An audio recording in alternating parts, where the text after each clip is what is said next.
Assalamualaikum warahmatullahi wabarakatuh. Jumpa kembali dengan pelajaran bahasa Indonesia. Pada kesempatan kali ini, kita akan belajar materi baru, yaitu teks laporan hasil observasi. Pada materi ini, tujuan pembelajaran yang akan kita dapatkan yang pertama, mengetahui pengertian teks laporan hasil observasi.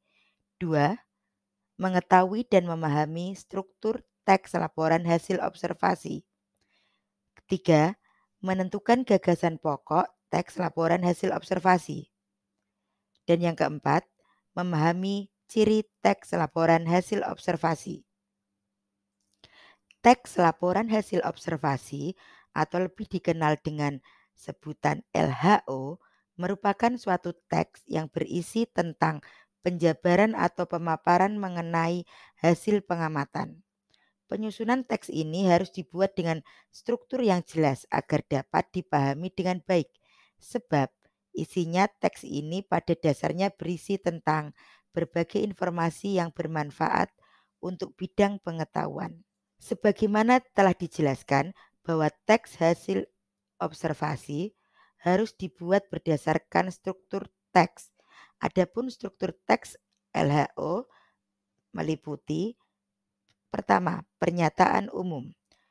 Pada bagian ini berisi mengenai latar belakang atau asal-usul dan juga penjelasan secara umum mengenai objek yang akan diobservasi. Bagian kedua atau selanjutnya, deskripsi bagian dan manfaat.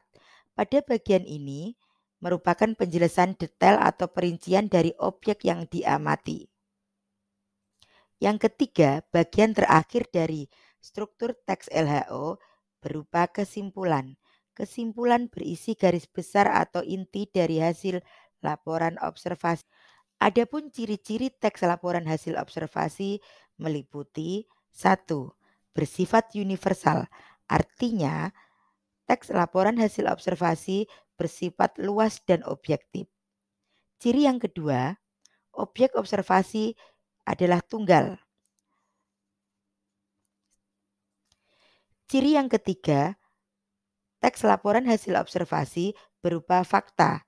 Artinya, sumber dari observasi yang dilakukan berdasarkan fakta yang ada di lapangan.